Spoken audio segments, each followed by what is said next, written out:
What's up guys, and welcome back to another video from me. We're back with another building tune today, and this is the drift building tune for the Nissan GTR Black Edition. The circuit build is already up on my channel, so if you guys want a circuit build for this, it's in S-Class, sorry.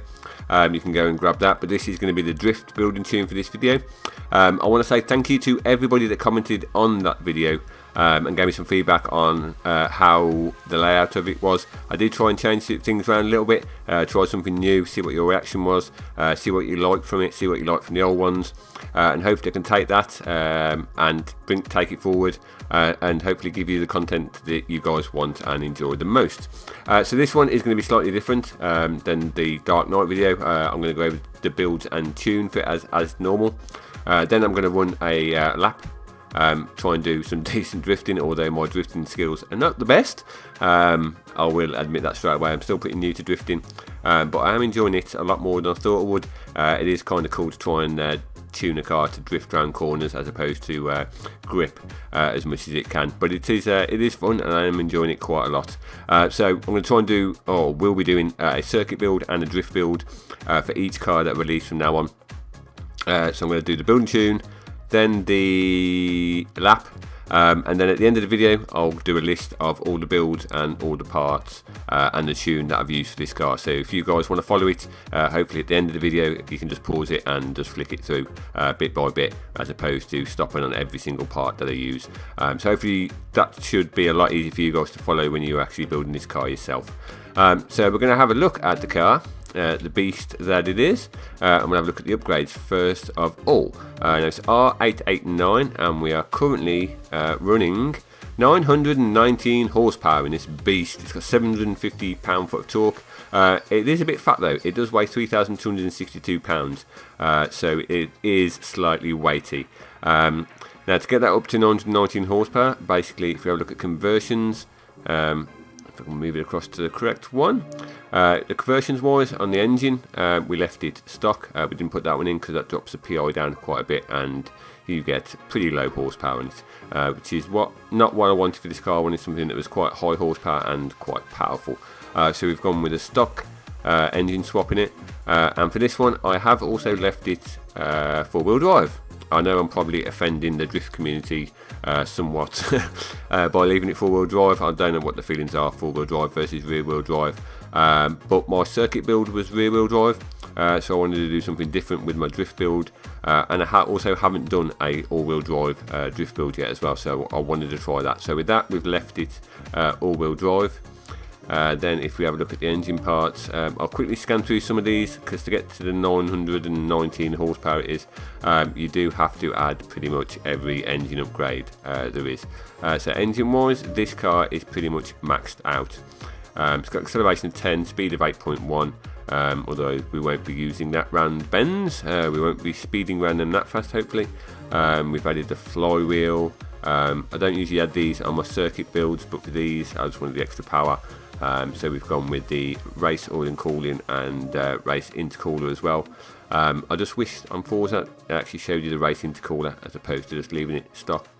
You see it on drift cars where you can see the intercooler through the front grille and it does look cool. So yeah, we've got the exhaust on here. I won't go through all the parts because as I say, at the end of the video I'll list everything and you guys can follow it from there. But I just want to show you a few of them. Platform and handling wise, pretty much all these are race. Do we have the roll cage? Yep, we had the roll cage in, and the weight reduction, we added that in as well. So even with the weight reduction it still weighs over 3,000 pounds. It's nearly 4,000 without the weight reduction on. So it is a bit of a big beast to get around the corners, but we can use that weight quite nicely, actually help us grip round. Transmission wise I went with the race gearbox. I know the stock one has got 7 gears, but you can't tune it, so it'd be interesting to hear if any of you guys actually build this and give it a go with the stock transmission as well, how you work out, but I went with the race one. Tyres wise, we went with the sport tyre compound, didn't go with the race. That improves the handling a little bit. I haven't tried it with race. I don't know if it's kind of cheating slightly with race tyres on, but I always try not to use race tyres and either keep it street, sport or stock. But for this one I've gone with the sport tyre compound. Front tyre width, I've left that as normal. Rear tyre width I've increased that slightly. I don't think I changed the wheel sizes. No, that's stock, and the rear one is stock as well. Wheels, obviously with a drift build you can choose whichever wheels you want to go with. It's totally up to you. Aero wise, we have got the Forza race front bumper on, and the Forza race rear wing as well, just for that cool look. But for the purpose of this video, I haven't tried it without the wings on. So I'm gonna go. Should I try it without the wing on? No, I'm going to leave it as it is, otherwise it'll make the build really confusing. But I've gone with the adjustable rear wing for the rear, and the Forza front rear wing as well, just because it looks a little bit cooler. So yeah, that's what we've gone with. And I think that should cover all the aero and appearance. We'll just quickly go over the tune. Tyres for this, I'm not too sure what to do with tyres. We have them quite low. I've got the rear ones quite low, and the front ones usually what I have around for circuit builds. Gearing, you can see they're pretty much all spaced out evenly. There's no massive ones. Wrong button. Alignment, I've got literally no front camber on, lots of rear camber on. Toe again is low and rear is high, trying to help that back end come round, because four-wheel drive cars are notorious for understeer. Got the high caster angle on that as well. Anti-roll bars are low. Springs front are fairly low, and the rears around the middle. Damping, pretty much middle for the rebound and low for the bump. Aero, that's what I've got to set it on for the aero. And braking, I've got it 66% and 110%. Differential is always quite difficult to work out, but I've got the 95% of the torque going to the rear wheels. Acceleration high, and deceleration high for the rear, and quite low for the front as well. So what we'll do is we'll give this a little test run, and the track I use the most is Prague. I do use this one quite a lot for testing my drift builds.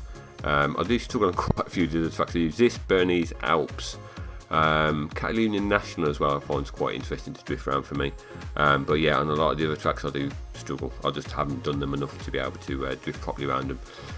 So hopefully this will be quite interesting. We'll see what I get after one lap, what my total drift score is, and then you guys can build this and see if you can beat it. I dare say you will, if any of you are good drifters. As I say, I'm not the best, but we're going to give it a run. So yeah, I may be quiet because I'll have my tongue out trying to concentrate, but here we go.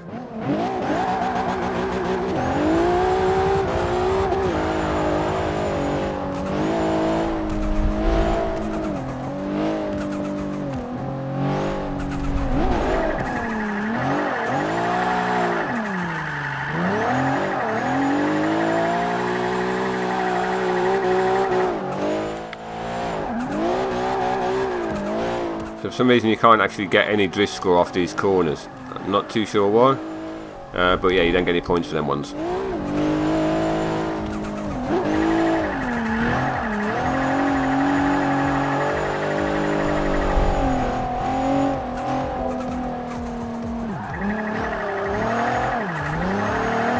Little wall tap there.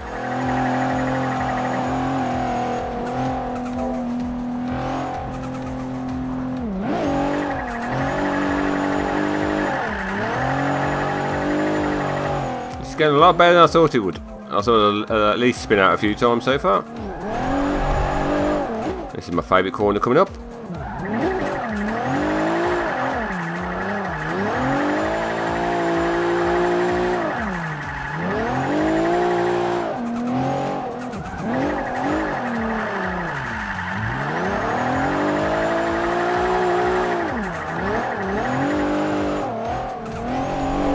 Hoping to link them last two corners together, but couldn't quite keep it going for long enough.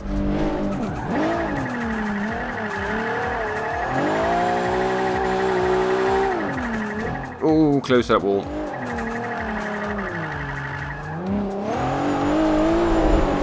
And this section coming up is quite an interesting section to drift around. It either usually goes really, really well, or I end up pinballing off all the walls.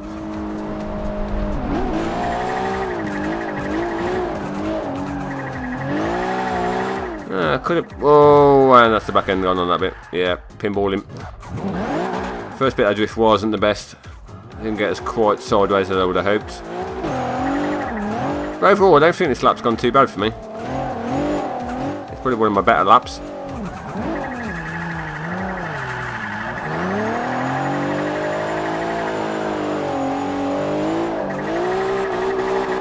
So I like to go in the pits.